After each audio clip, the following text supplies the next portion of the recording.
What kind of parrot would I add if I didn't have nice, like outdoor space for a macaw to fly? Hi, I'm Kaylin, the author of The Parrot Bond. And in this video, we're going to spend a little time with Squawky Emerald, right?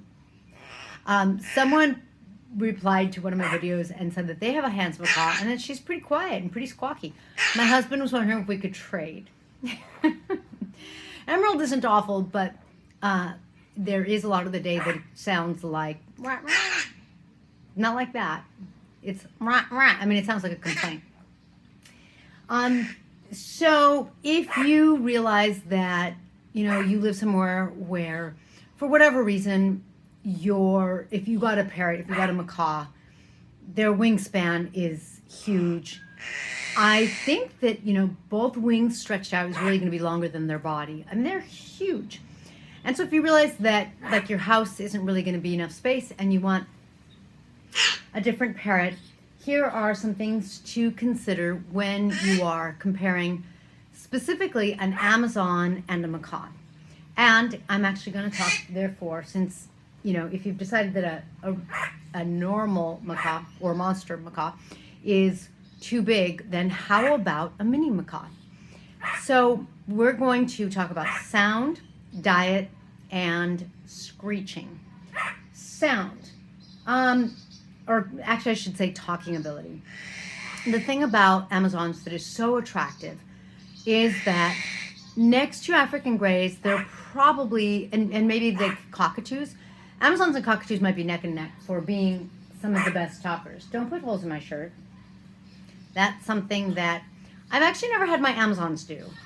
But man, this one, she thinks she's a woodpecker. Except instead of a woodpecker, she thinks she's a clothespecker. So if you want someone to sing to you, if you want someone to talk to you, my yellow-naped Amazon tells me when she wants some food that I have. She goes, want some? She tells me when she want to come. And want some and want to come wind up sounding very similar. She tells me that she loves me when she wants my attention. Hi. And a couple other things. Emerald says her name. Hi, Emerald. But she's not as clear of a talker as an Amazon. Where are you going? You're supposed to be in the video. Come here. Come be a star. Kisses? Good girl. Good kisses. And don't you love her back? Kisses? Hi. Kisses? Good kisses. Good job.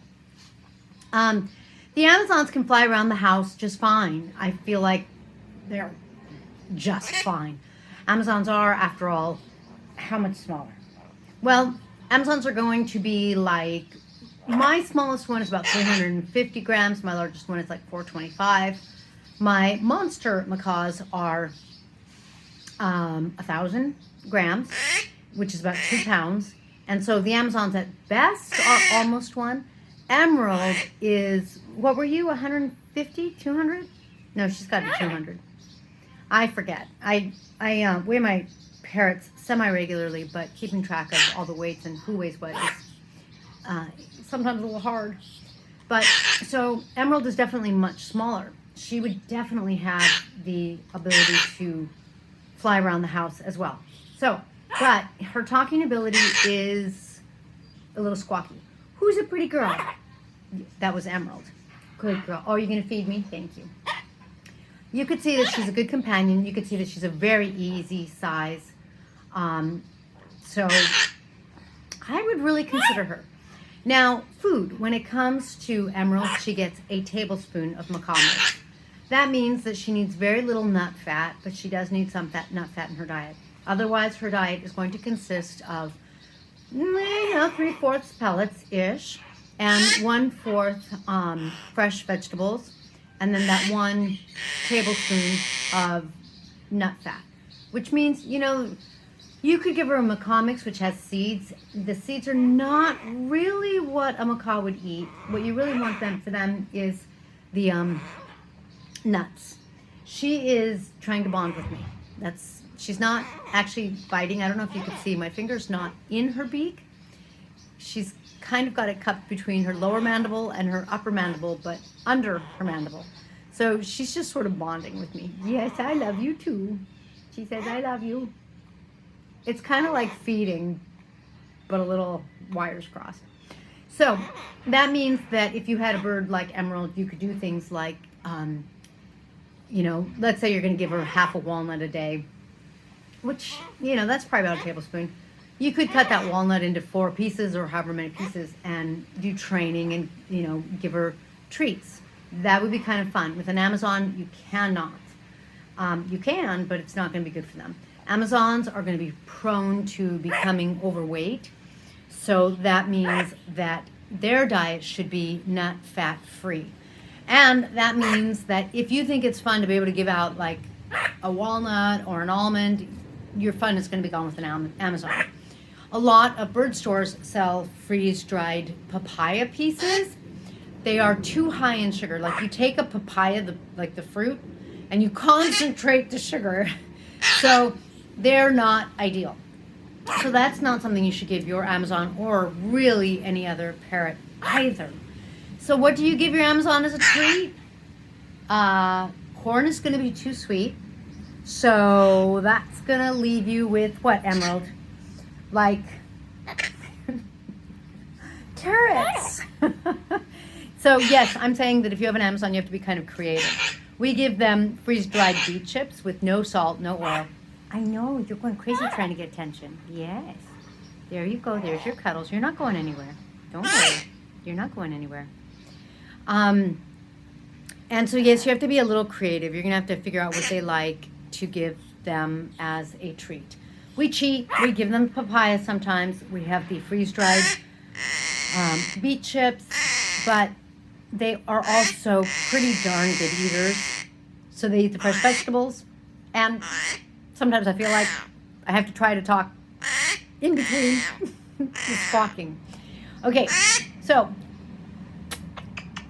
good kisses.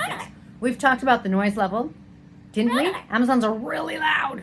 If you get an Amazon and you can't comfortably put them out back when they're being loud, then I would want to have a basement so that I could have my Amazons caged down in the basement. And that way, like at night when they should be sleeping, I'm not going to disturb them with lights or noise, that kind of thing.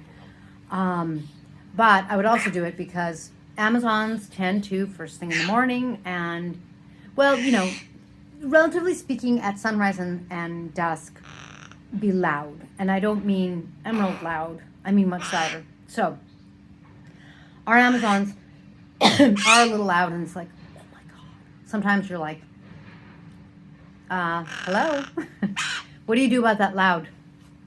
Either nothing, because they're Amazons, or you try to encourage them to talk. You try to encourage them to do tricks, so you distract them.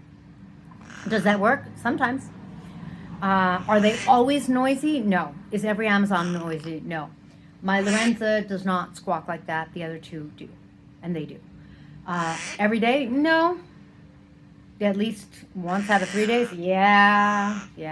So that's the noise level. So noise level, food, and next. Oh, we already hit talking ability. Okay. So if I was somewhere where weather was an issue and I wouldn't be able to put my bird outside because of weather, I would make sure to have a UV light so that my bird was getting enough natural sunlight. Putting your bird's cage by the window doesn't work because, at least in the US, windows are made with UV protection. So that light doesn't come through. And so I would make sure to have that. And I would strongly consider an Amazon. There are so many Amazon species, I'm going to have to count. There's probably at least 20. Hey, what was that? What was that?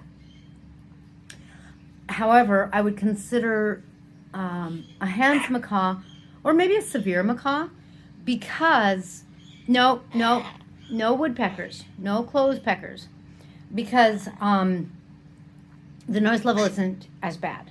If I really wanted someone to talk to me and say hi, and Ursulus is just learning so many words, it's really cute. He calls my daughter. My daughter's name is Shalha.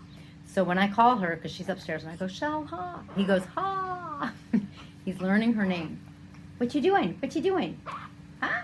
What you doing? It's adorable. He picks words up. Emerald does too. Emerald will bark like a dog. She'll pick up words where all of a sudden we're like, what did she say? So there is that, but the Amazon is going to pick up more words. The Amazon is going to sound more like human speech than Emerald. Not perfect. That belongs to the African Greys. So those are some things to consider. Like I said, I think I might go with a Handsome Macaw or a Severe Macaw, even though I really, really, really, really love Amazons. I don't know. It's a hard one. Tell me in the comments below what you would pick. If you have any questions about parrots, please be sure to comment below and join our Facebook group, Parrot Bliss Flock. And please like and subscribe, and we'll catch you the next time we're squawking.